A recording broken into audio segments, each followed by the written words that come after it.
오늘 말씀 제목은 평화의 도구입니다. 우리가 미가서를 보고 있는데요.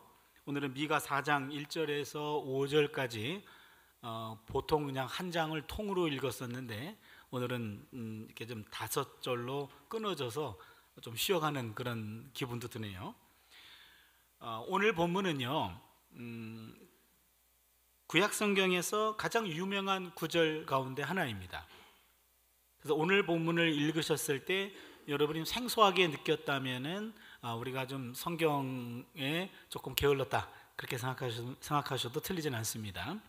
오늘 본문을 보시면 이건 구원의 말씀이에요. 구원의 말씀인데 하나님께서 이루실 평화의 세계를 묘사하고 있습니다. 1절부터 4절까지는 평화의 약속이고 그 다음에 5절은 하나님의 약속에 대한 신앙 공동체의 응답입니다.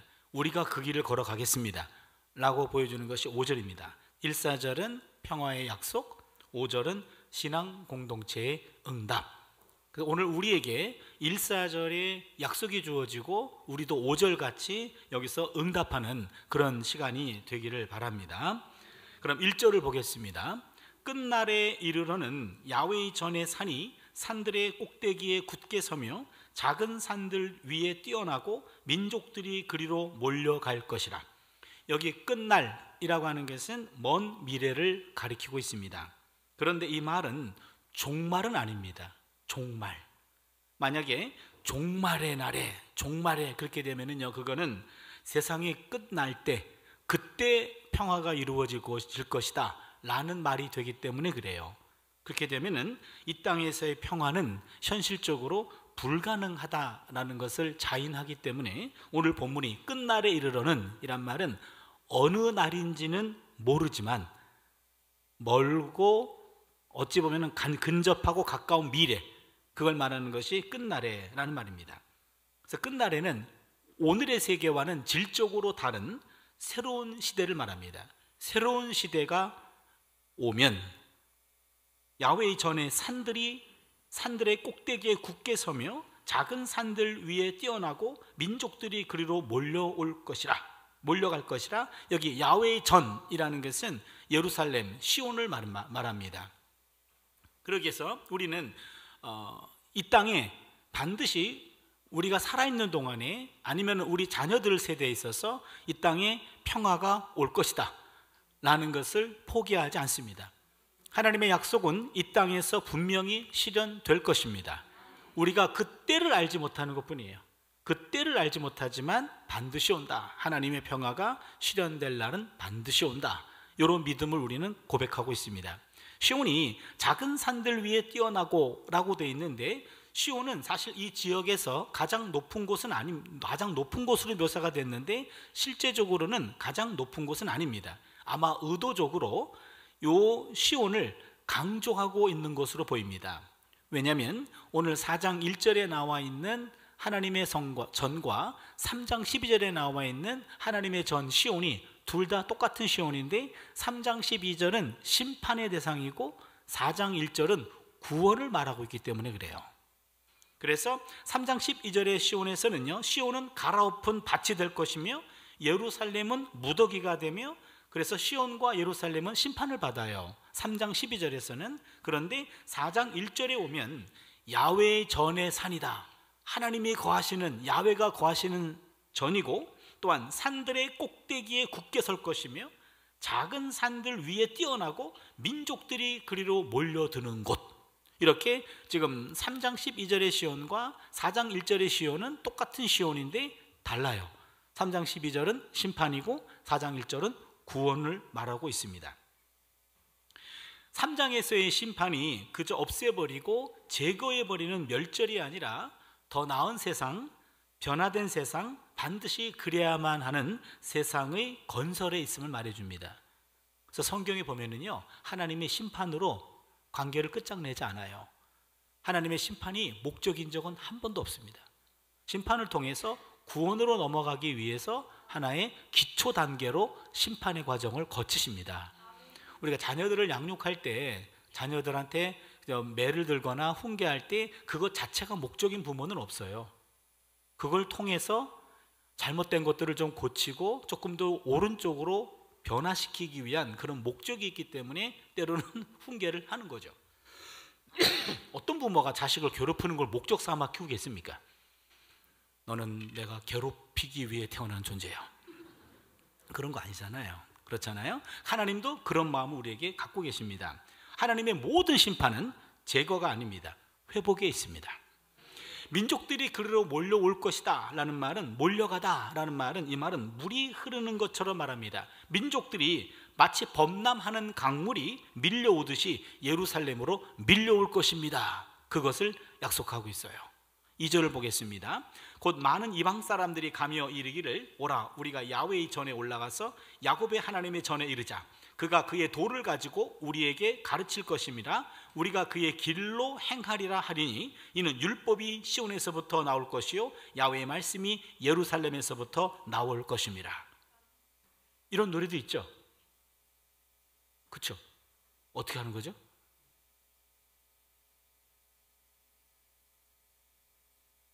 잘 모르시는군요. 율법이 시온에서 나오. 그 노래가 여기서 나온 거예요. 율법이, 야훼의 말씀이 예루살렘에서 나올 것입니다. 여기 이방 민족들이 야훼의 산인 시온에 몰려 들어갑니다. 이러한 행렬은 이방 민족들이 예루살렘에 조공을 바치는 모습이 아닙니다. 여기 야훼의 산에 오르다라는 말은 순례를 말합니다. 순례. 그렇다면 순례를 가르치는 전문 용어예요. 이방 민족들이 하나님의 도성에 오릅니다. 이방 민족들의 순례 목적은 야훼 하나님이 가르치는 인생의 바른 길을 배우기 위함입니다. 이러한 그가 그의 도를 가지고 우리에게 가르칠 것이다. 하나님의 도를 배우기 위해서 이방 민족들이 시온으로 몰려든다는 거예요. 이러한 삶은 하나님의 말씀에서 배우게 됩니다. 이 토라의 복음, 하나님의 말씀의 복음이 행동을 통한 성화보다 우선이에요. 말씀이 성화보다 우선이다. 굉장히 중요한데요. 칭의가 성화보다 우선이에요. 하나님이 우리를 의롭다라고 해주고 나서 성화가 시작되는 거지, 우리의 의가 우리를 성화의 길로 이끄는 게 아니거든요. 하나님이 먼저 너를 내 자녀로 삼았어. 그러면은 원래 자녀답기 때문에 자녀 삼은 게 아니라고요. 자녀로 삼았어. 그 다음부터는 자녀답게 한번 살아봐라 이 얘기죠. 그게 성화입니다. 칭의가 성화보다 먼저인데, 마찬가지로 하나님의 가르침이 먼저입니다. 하나님의 은혜가 임해야 우리는 제대로 된 삶을 살 수가 있는 거죠. 그래서 항상 은혜가 먼저입니다. 3절을 보시면 그가 많은 민족들 사이에 이를 심판하시며 먼 곳 강한 이방 사람을 판결하시리니 무리가 그 칼을 쳐서 보습을 만들고 창을 쳐서 낫을 만들 것이며 이 나라와 저 나라가 다시는 칼을 들고 서로 치지 아니하며 다시는 전쟁을 연습하지 아니하고. 여러분, 거기에 칼을 쳐서 보습을 만들고 창을 쳐서 낫을 만들 것이며 언더라인 해주세요. 그게 유명한 구절이에요. 칼을 쳐서 보습으로, 칼은 전쟁 무기고 보습은 농기구입니다. 평화의 기구예요. 전쟁 무기를 평화의 도구로, 창을 쳐서 낫을 만들 것이며, 창도 전쟁 무기인데 낫, 농기구로 만든다. 그러니까 전쟁 무기를 평화의 도구로 만든다. 이 나라가 저 나라가 다시는 칼을 들고 서로 치지 아니하며 다시는 전쟁을 연습하지 아니하고. 여기 나온 이 3절이 그게 핵심 구절입니다. 여기 보시면 칼을 쳐서 보습으로, 이 구절은 평화의 방법을 알려주고 있는데, 여기 하나님께서 심판하다라는 말이요, 그가 많은 민족들 사이의 일을 심판하시며, 여기에 심판하다라고 하는 말은요, 징벌의 의미라기보다는 서로 다투는 집단에 의해서 깨져버린 질서를 회복하는 것을 말합니다. 하나님의 심판은 그냥 응징하는 것이 아니라 이것들을 옳고 그름을 분별해가지고 원래의 질서를 회복시켜주는 거예요. 판단하다, 재판하다, 그런 의미입니다. 그래서 모든 분쟁과 전쟁을 종식시킬 수 있는 분은 오직 하나님 한 분밖에 없습니다. 그래서 시편 96편 13절을 보시면 그가 임하시되 땅을 심판하러 임하실 것임이라. 그가 의로 세계를 심판하시며 그가 진심으로 백성을 심판하시리라. 여기 심판하다, 심판하다, 심판하다라는 말은 하나님이 통치하신다, 하나님이 다스리신다, 그 말입니다. 그러니까 이 땅에 진정한 분쟁과 그리고 전쟁을 종식시킬 수 있는 것은 하나님의 통치, 하나님의 다스림에 의해서만 가능하다라는 이야기죠. 그런데 여기 중요한 게 있습니다. 많은 민족을 심판하는 것이 아니라 많은 민족들 사이의 일을 심판하십니다. 이게 포인트입니다. 많은 민족을 심판하시는 것이 아니라 많은 민족들 사이의 그 분쟁, 그 일을 심판하신다는 거예요. 이방 민족들을 제거하는 것이 아닙니다. 그렇다고 그들을 야훼 신앙인으로 개종시키는 것도 아닙니다. 이방인들을 심판하지, 제거하지도 않고 개종시키지도 않아요. 여기 보시면 이방 민족들 간의 갈등을 평화적으로 조정하는 것을 말합니다. 이게 포인트입니다. 상대를 제거하거나 상대를 변화시키는 것이 아니라 상대 안에서 일어난 분쟁거리, 그것을 조정함으로 평화를 만들어가요.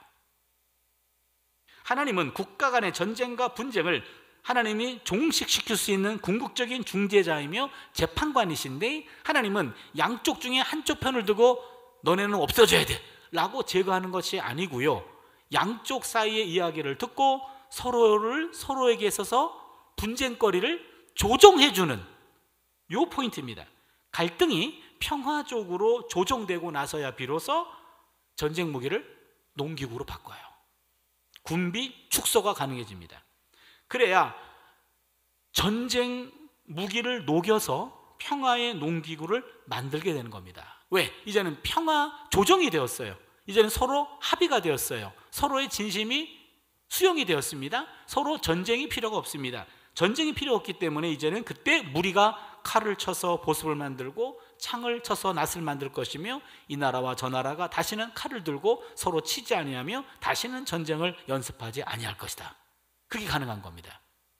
오늘날 칼을 쳐서 보습이라고 하는 표현은요, 아주 유명한 표어가 됐어요.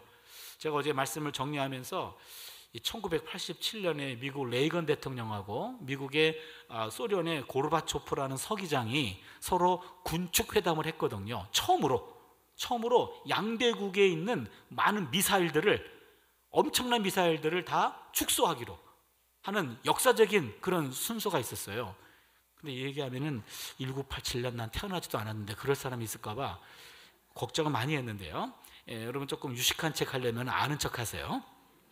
1987년에 그 레이건하고 고르바초프하고요, 둘이 군축회담 사인을 했는데, 그때 그 캐치프레이즈가 뭐냐면 미사일을 녹여서 사인펜 촉으로, 그게 제목이었어요. 그들이 미사일을 녹여서 미사일을 군축하는 건데, 그때 사인하는 펜이 미사일을 녹여가지고 만든 펜이었어요. 만년필. 거기다 사인한 겁니다. 이게 패러디한 거예요. 칼을 쳐서 보습으로. 이것을 미사일을 녹여서 평화의 회담 사인펜 촉으로, 이렇게 된 거죠.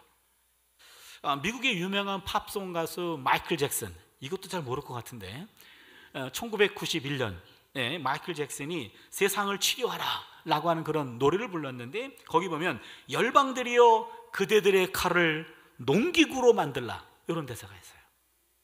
열방들이여 see the nation turn their swords into plowshare. 괜히 읽었네요. 지금 다 영어가 어려운 영어네. 알아들을 만한 게 별로 없는 것 같아. 칼을 농기구로 만들라, 이 말이었어요. 여러분, 열방들이여 그대들의 칼을 농기구로 만들라, 이게 미가 4장에 나온 이 단어의 패러디예요. 하나 더 얘기하면 1993년 빌 클린턴, 여기도 또 모를 것 같은데, 빌 클린턴이라는 그런 대통령이 있었는데, 미국 대통령입니다. 무기 공장을 방문했을 때 이렇게 연설했어요. 세계 최고의 무기 생산자는 세계 최고의 농기구 생산자가 될 수 있고 그렇게 될 것입니다. 이것도 패러디한 거예요. 거기에 무기 공장에 가가지고 세계 최고의 무기 생산자는 세계 최고의 농기구 생산자가 될 수 있고 그렇게 될 것입니다. 이 빌 클린턴은 아주 연설은 잘했어요. 그래서 여기 나와는 칼을 쳐서 보습으로라고 하는 요 말이 정치 평화를 이루는 그곳에서 많이 쓰이는 용어입니다. 그리고 오늘 여러분 말씀을 듣고요, 다른 건 다 기억 못해도 칼을 쳐서 보습으로, 요 구절 하나만 기억하셔도 많은 소득이 될 거예요. 여기서 일러주는 평화적 조정 이후에 군비 축소가 가능했다, 평화 이후에 군비 축소가 가능하다라는 순서가 중요합니다. 군축을 통한 평화가 아니라 평화를 통한 군축입니다. 먼저 평화로운 관계가 유지가 되면 서로 무기가 필요 없는 거예요. 군축한다고 평화가 오는 것이 아닙니다. 평화가 와야 군축이 이루어집니다. 평화는 무력과 무기로 만들 수 없습니다.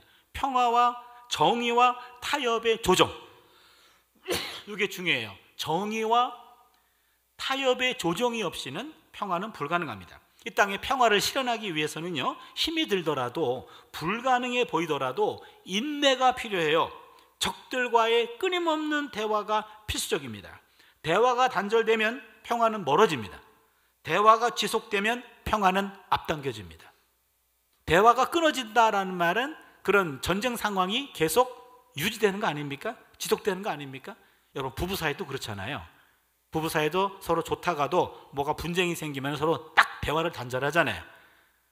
그리고 야, 아빠한테 밥 먹으라 그래 그러잖아요. 그렇잖아요. 그러면은 그냥 꾸역꾸역 먹긴 먹어요. 또 안 먹으면 전쟁이 커질까 봐. 그러면 먹긴 먹는데, 야, 아빠 설거지 오늘 안 하냐고 물어봐 그러잖아요. 그럼 설거지도 해야 되잖아요. 그리고 내가 뭐 문자하면 다 씹어요. 노 코멘트, 문자고 뭐고 다 그냥 그림자 취급 이렇게 되잖아요. 그러면 대화가 중지됐다는 말은 전쟁 중이라는 거예요. 그래서 제가 그래도 내가 목사로서 성경 말씀대로 모든 전쟁은 하루 안에 끝내야 된다. 성경에 나오잖아요.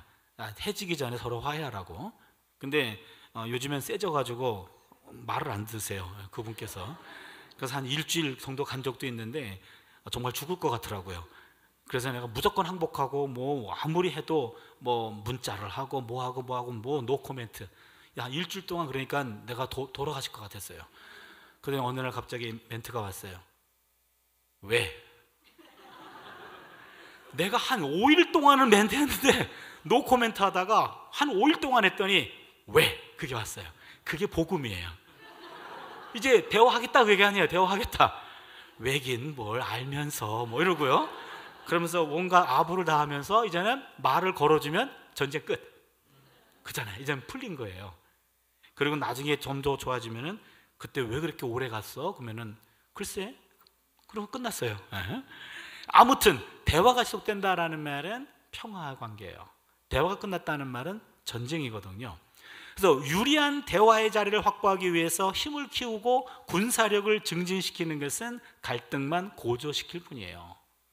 몇 년 전에 북한이 그랬잖아요. 핵실험이 계속 그것을 업그레이드 시키면서 갈등이 고조가 됐습니다. 자칫 전쟁으로 이어질 수도 있겠다라는 그런 불안감에 휩싸였어요. 현대 전쟁은 당사자들 모두를 파멸로 이끄는 악마적인 만행입니다. 전쟁이 일어나면 모두가 자멸해요. 한반도는 더더욱 그렇고요. 따라서 평화는 무기에서 오는 게 아닙니다. 평화는 결코 내가 가진 힘에서 오는 것이 아닙니다. 평화는 지금 이 순간에도 온 땅을 다스리시는 하나님을 인정하고 하나님의 율법과 하나님의 말씀에 귀를 기울이는 데서 비롯돼요. 그게 뭐냐면 정의와 타협의 조정이에요. 하나님도 이 땅의 이방들 간의 분쟁에 대해서 어느 한 이방인을 제거하는 것이 아니고 너 회개해야 돼 이렇게 하지 아니하시고 둘 사이의 이야기를 들어보고 둘 사이의 문제를 조정해 주셔요. 그렇다면 우리가 거기서 배우는 겁니다. 우리도 평화를 이루기 위해서는 내가 적대 관계에 있는 불편한 관계에 있는 사람과의 타협 얘기를 듣고 조정하는 거죠. 조정하는 겁니다. 내가 이만큼 양보하고 당신이 이만큼 양보할 수 있냐 하면서 양보의 지점을 찾아가면서 그 조정이 이루어질 때 거기서 평화가 싹 트는 겁니다.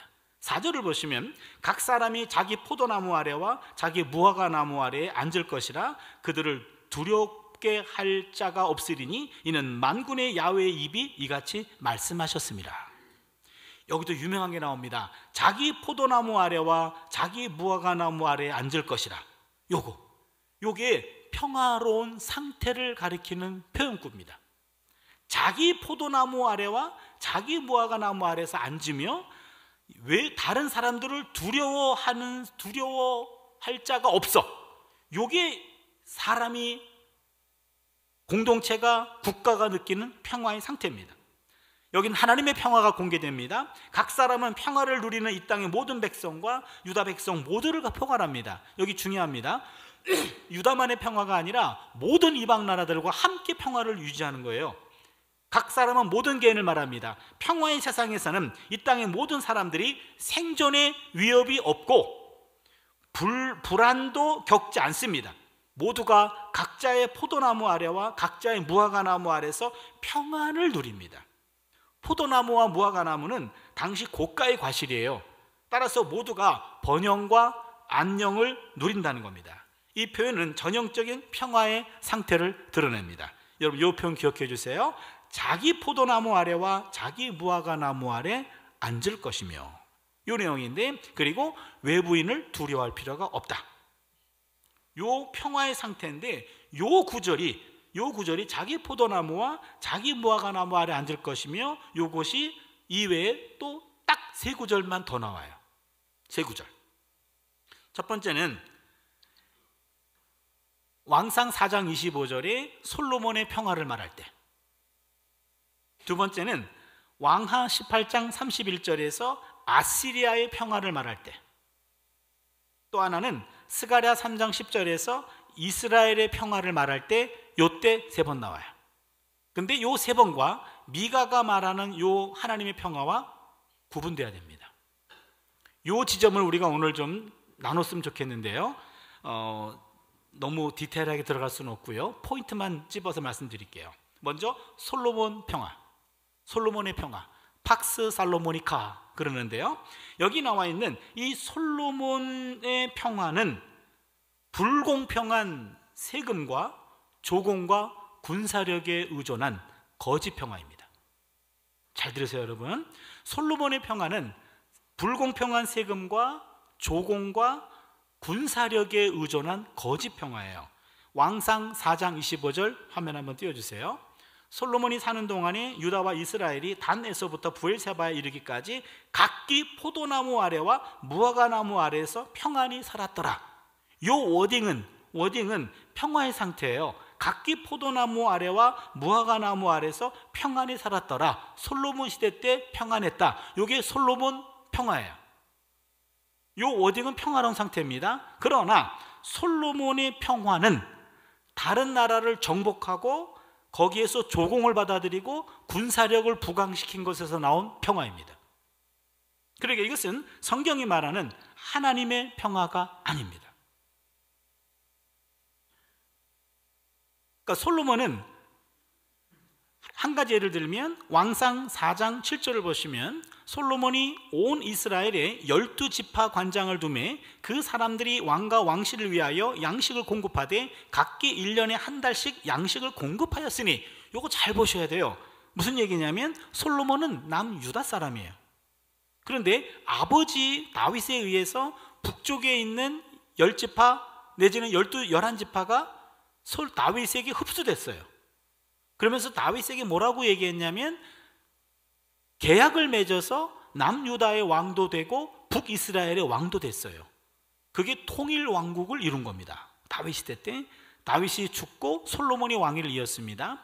근데 솔로몬은 아버지같이 그렇게 지혜로운 통치자가 아니었어요. 성실한 통치자가 아니었습니다. 지금 남유다와 북이스라엘을 전체를 통괄해가지고 이것을 12구역으로 나눠가지고 그 다음에 왕과 왕실을 위해서 양식을 공급하게 했는데 온 이스라엘을 12로 나눈 거고 유다는 뺐어요. 무슨 얘기인지 아십니까? 자기가 속한 유다 지방은 생략해버리고 위쪽에 있는 북쪽에 있는 11지파를 12구역으로 나눠가지고 거기서 왕실의 음식을 대기했다니까요. 그 북쪽 사람들이 보기에는 부당한 거죠. 불공정한 세금입니다. 또한 이방 나라들을 억압해서 이방 나라들로부터 조공을 받아들였습니다. 왕상 4장 21절인데 솔로몬이 그 강에서부터 블레셋 사람의 땅에 이르기까지와 애굽 지경에 이르기까지 모든 나라를 다스림으로 솔로몬이 사는 동안에 그 나라들이 조공을 바쳐 섬겼더라. 여기요, 우리는 성경에 나와 있는, 우리는 솔로몬 편에 들어가지고 와, 솔로몬 시대 때 평화가 있었고 솔로몬 시대 때에 아주 그 이방 나라들을 지배했기 때문에 조공도 받았네, 이런 식으로 우리는 알고 있는데 열왕기 저자는 그거를 비꼬고 있는 거예요. 그 힘 다 이방 나라들을 억압해가지고 조공을 바쳐가지고 그렇게 힘을 유지하고 있는 거야. 꼬고 있는 거예요. 또 하나, 솔로몬의 평화는 군대 힘에 의존했는데요, 왕상 4장 26절을 보시면요, 솔로몬의 병거의 말 외양간이 4만이요 마병이 12,000명이었더라. 엄청난 군사력을 가지고 있었습니다. 이것도 열왕기 저자는 그것을 하나님의 나라는 군사력에 의존하지 않고 하나님의 가치관에 의존하는 나라가 되어야 되는데 믿음의 국가가 아니라 군국주의 국가가 됐다, 그 말입니다. 그렇다면 정리하면 솔로몬의 평화는 불공평한 세금과 억압에 의한 조공과 그리고 군사력에 의존하고 있습니다. 솔로몬의 평화는 하나님이 인정하시는 참 평화가 아닙니다. 거짓 평화입니다. 자신의 희생이 생략되고 타인의 희생 위에 세워진 평화는 거짓 평화입니다. 잘 들으셔야 돼요. 여러분, 진정한 평화는요, 내 희생 위에 세워져야 되지 타인을 희생시키고 세워진 평화는 진정한 평화가 아니에요. 두 번째입니다. 아시리아의 평화. 아시리아의 평화는 일방적인 굴복에 의해서 세워진 평화입니다. 일방적인 굴복. 왕하 18장 31절을 보시면 너희는 히스기야의 말을 듣지 말라. 아수르 왕의 말씀이 너희는 내게 항복하고 내게로 나오라. 그리하고 너희는 각각 그의 포도와 무화과를 먹고 또한 각각 자기의 운물의 물을 마시리라. 여기 보시면 각각 그의 포도와 무화과를 먹고, 이게 평화라고 얘기했잖아요. 그렇죠? 이게 무슨 얘기냐면 아수르 왕이 대군을 이끌고 유다를 쳐들어왔어요. 그리고 히스기야 왕과 예루살렘 성이 이렇게 갇혀 있습니다. 그때 아수르의 대왕이 사람을 보내가지고 예루살렘에 있는 사람들에게 그들을 회유하고 있는 거예요. 야, 너희들 각각 그의 포도나무와 무화과나무를 먹어. 어떻게 하냐? 히스기야 말을 믿지 말고 내 말을 믿어라. 그러면 평화를 경험할 수 있다. 이 말은 항복하라는 얘기예요. 아시리아의 랍사게가 와가지고 그 당시 예루살렘 안에서 갇혀 있었던 히스기야와 유다 백성들에게 너희들 항복해. 그럼 너희들 평화를 누릴 거야. 요거는 일방적인 굴복에 의해서 나오는 평화도 하나님이 원하시는 평화가 아닙니다. 세 번째는요, 이스라엘의 평화. 이것은 홀로 누리는 거예요. 홀로 누리는 평화도 진정한 평화가 아니에요. 여러분, 스가랴 3장 10절을 보시면 만군의 야훼가 말하노라. 그날에 너희가 각각 포도나무와 무화과나무 아래로 서로 초대하리라 하셨느니라. 여기도 포도나무와 무화과나무 아래, 아까 말씀드렸죠? 평화의 상태를 말하는 표현구라고. 그런데 여기 나와 있는 스가랴 3장 10절의 이 평화도 이것은 유다 백성만 누리는 평화입니다. 특정 민족이나 특정 집단만 누리는 평화는 제한적인 평화이지 온전한 평화가 아닙니다. 그럼 우리는 하나 배웁니다. 오늘 미가가 본 하나님의 평화는 앞에 있는 솔로몬의 평화와 아시리아의 평화와 이스라엘의 평화와는 달라요. 솔로몬의 평화는 불공평한 세금, 억압적인 조공, 그리고 군사력에 기초했습니다. 이런 평화는 거짓 평화라고 성경은 말합니다. 또한 아시리아는 상대의 굴복과 굴욕에 위해 세워진 평화입니다. 이것도 거짓 평화입니다. 이스라엘의 평화는 이스라엘 민족 홀로 누리고 있어요. 홀로만 누리는 평화도 진정한 평화가 아닙니다. 그러면 오늘 미가가 보여주고 있는 하나님의 평화는 두 가지 특징이 있습니다. 첫 번째는요, 이방 나라들과의 평화스러운 조정과 타협에 기반합니다. 이방 나라들과 상대와 적대자들과의 평화로운 조정, 그리고 타협, 이거에 기반하는 겁니다. 미가가 말하는 안정된 삶은 어느 한쪽의 일방적인 굴복에 의한 결과가 아니었습니다. 2절에 따르면 많은 이방 사람들은 야훼의 율법과 말씀을 통하여 인생의 이정표를 배우려고 시온으로 몰려들었어요. 3절에서 보니까 하나님은 많은 민족들 사이에 일을 판결했고 조정했고 본래의 관계로 회복시키셨어요. 그러고 나서 인류는 전쟁 무기를 평화의 농기구로 만들고 전쟁을 포기합니다. 4절에 있는 각 사람은 유다 사람들과 이방 사람들 모두를 가리키는 말입니다. 미가는 상대 국가들의 굴복을 말하지 않습니다. 이 점에서 솔로몬의 평화와 아시리아의 평화와 다른 평화를 말합니다. 또한 하나님의 평화는 상대를 무력화시킴으로 이루어지지 않습니다. 진정한 평화인 하나님의 평화는 상호 조정과 타협으로 서로 윈윈하면서 만들어지는 거예요. 여러분, 평화라고 하는 것을 너무 크게 생각할 필요 없고요. 가정 내에서 가장 쉬운 거, 그 부부관계에 이해하시면 돼요. 부부관계에 이해할 때 어느 한쪽으로 눌러버린다면 그거는 거짓 평화예요. 서로가 윈윈할 수 있어야 돼요. 서로가 상호 조정을 통해 타협하는 겁니다. 상호 조정과 타협이라는 이것은 인간이 존재하기 위해서, 공생하기 위해서 가장 중요한 거예요. 이걸 못하면 사회성이 떨어지는 거죠. 그거 못하면 본인도 괴롭고 주변 사람들도 함께 괴로워요. 그래서 남들과 함께 타협하고 조정하고 자기 의견을 조정하고 내 거를 뒤로 하기도 하고 상대를 이해시키기도 하고, 이런 과정들이 평화를 이루어가는 과정이에요. 그래서 이것이 대화가 된다라는 말이죠. 그래서 부부관계를 맺는다라는 것도 대화가 된다는 말은 이거예요. 내 것을 주장하지 않고 자기 것을 조금 내려놓을 수 있는, 상대의 얘기를 들어보고 내가 조금 양보할 수 있는, 양보하는 것이, 그것이 자존심 상하지 않는 거예요. 상대를 사랑하기 때문에 내 것을 내려놓을 수 있는 거죠. 부모가 자녀를 사랑하기 때문에 자녀들한테 미안해 라는 말 할 수 있어야 돼요. 엄마가 어떻게 아들한테, 딸한테 미안해 그렇게 말해? 그럼 권위가 무너지는 거 아니야? 아니에요. 미안해 했을 때 그 사랑이 묻어난 그 미안하다라고 하는 말은, 그 사과는 오히려 관계를 더 돈독하게 하고 오히려 리스펙을 해주게 된다고요. 그래서 제가 우리 집에 제일 잘하는 말이 미안하 아빠 못나서, 그런 말 많이 해요. 우리 집에서는 아빠가 바보예요.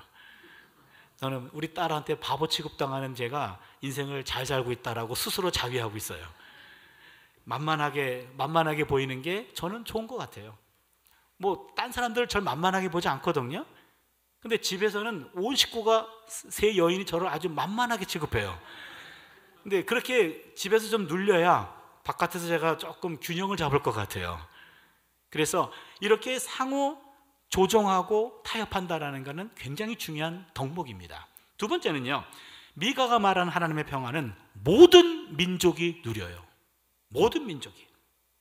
미가의 평화는 한 민족만으로 국한되지 않습니다. 하나님의 평화는 스가랴가 본 이스라엘만의 평화를 넘어섭니다. 하나님의 평화는 온 인류를 포함합니다. 어느 누구도 소외되지 않고 모두가 누리는 평화만이 참 평화예요. 이것이 하나님의 평화입니다. 모두가 평화의 수혜자가 되어야 합니다. 그런 평화가 바로 하나님의 평화입니다. 4장 4절을 보시면요, 이는 만군의 야훼의 입이 이같이 말씀하셨습니다. 그리고 끝을 내는데요, 미가가 본 참 평화에 대한 비전은 야훼 하나님이 직접 약속하신 말씀입니다 라는 것을 강조하고 있어요. 미가가 본 평화는 하나님의 평화라는 겁니다. 하나님의 평화는 조정과 타협의 산물이고 모두가 누립니다. 이 두 가지를 잘 기억해 주세요. 하나님의 평화는 솔로몬의 평화와 다르고 아시리아의 평화와 다르고 이스라엘의 평화와 달라요. 조정과 타협의 산물이면서 동시에 모두가 누리는 평화, 이게 하나님의 평화입니다. 그리고는 5절을 보면 이제 신앙 공동체가 응답합니다. 만민이 각각 자기의 신의 이름을 의지하여 행하되 오직 우리는 우리 하나님 야훼의 이름을 의지하여 영원히 행하리로다 하면서, 여기 보니까는요, 예배 공동체가 응답을 하는데 뭐라고 얘기하냐면, 우리는 하나님의 평화가 이 땅에서 실현될 수 있음을 믿습니다, 이렇게 말하는 거예요. 이런 면에서 우리는 평화에 관한 한, 우리는 이상주의자입니다. 우리 기독교인들은요, 평화에 관한 한 이상주의자예요. 현실적으로 보면은요, 이 땅에 평화가 있다? 이거는요, 믿어지지가 않아요. 정직하게 이야기하면. 그렇잖아요. 이 땅에 무슨 평화가 어딨나요? 여러분, 사실 알고 보면은요, 한 역사학자의 표현인데요, 문자 기록으로 남아있는 인류의 역사는 3525년밖에 안 된답니다. 문자로 남아있는 인류 역사가. 그런데 그 역사학자의 조사에 따르면 그중 전쟁이 한 번도 없었던 해는 8%인 286년밖에 안 된답니다. 우리 인류 역사가. 나머지 92%인 3239년 동안 인류는 한 해도 거르지 않고 전쟁을 벌여왔대요. 그렇다면 인류 역사는 전쟁으로 날을 세서 전쟁으로 날이 졌다라고 해도 과언이 아닙니다. 그러니까 인류는 평화의 시기를 살다가 가끔 전쟁을 벌린 게 아니라 늘 전쟁 시기를 살다가 가끔 평화의 순간을 맞이했다. 이게 더 팩트에 가까운 거예요. 그러고 보면 현실주의적인 눈을 가지고 보면 이 땅의 평화는 불가능한 거예요. 하나님이, 예수님이 오셔야지만 완전한 평화가 이루어질 거, 그럼 정답이에요. 그러나 성경이 말하는 것은 종말의 때만 평화가 이루어지는 것이 아니라 어느 순간 평화가 이루어진다. 그리고 그 평화를 포기하지 말아라. 그런 면에서 우리는 하나님의 평화가 이 땅에 이루어질 수 있습니다 라는 것을 고백하고 평화의 꿈을 꾸고 평화를 만들어가는, 그것이 우리의 비전이라는 거죠. 그런 면에서 우리는 이상주의자예요. 평화 이상주의자입니다. 그리고 우리는 이 땅에 평화가 이루어질 것일 수 있다라는 그런 믿음을 갖고, 그런 믿음을 약속 위에 서서 여러분 평화를 일구는 그러한 삶을 살아가는 것, 이게 바로 우리의 남은 삶의 모습이기도 합니다. 오늘 본문을 정리하면은요, 우리는 거짓 평화와 참 평화를 구분해야 돼요. 우리의 삶의 현장에서 거짓 평화를 멀리하고 참 평화를 일구는 삶을 살아냅니다. 상대를 억압하고 상대를 억울하게 하고 이루어지는 솔로몬의 평화는 거짓 평화입니다. 억압과 억울함의 평화는 거짓 평화입니다. 또한 상대를 굴복시키고 이루어지는 아시리아의 평화도 거짓 평화입니다. 굴복의 평화도 거짓입니다. 자신만 누리는 이스라엘의 평화도 온전한 평화는 아닙니다. 홀로 누림의 평화도 거짓 평화입니다. 지금까지 인류는 이런 거짓 평화 이념에서 벗어나지 못하고 있어요. 상대를 억압하고 억울하고 억울하게 하고 굴복시키고 홀로 누리는 평화는 이런 거짓 평화입니다. 21세기가 돼서도요, 이런 거짓된 평화를 추구하는 일들이 지속되고 있어요. 우크라이나와 러시아 전쟁도 거짓 평화에 지금 포함되고요, 이스라엘과 하마스의 전쟁도 거짓 평화에 포함됩니다. 아마도 이런 거짓 평화는 인류 역사가 지속되는 한 소멸되지 않고 끈질기게 이어질지 모르겠어요. 그럼에도 불구하고 하나님의 사람인 우리는 참 평화인 하나님의 평화를 포기할 수 없습니다. 자기의 포도나무와 무화과나무 아래서 먹거리를 걱정하지 않는 삶, 이게 참 평화고 하나님의 평화입니다. 남들을 두려워할 필요가 없는 삶, 이게 참 평화고 하나님의 평화입니다. 모두가 함께 누리는 삶, 이게 참 평화고 하나님의 평화입니다.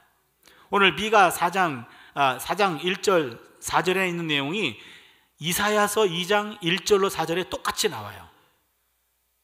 세계 사람들의 이 두 본문은, 칼을 쳐서 보수를 만든다라는 이 두 본문은 세상 사람들의 상상력에 막대한 영향을 끼쳐왔습니다. 뉴욕에 있는 유엔 본부 건물의 한 벽에는 이런 글귀가 새겨져 있습니다. 그들은 칼을 쳐서 보습을 만들 것이며 창을 쳐서 낫을 만들 것이다.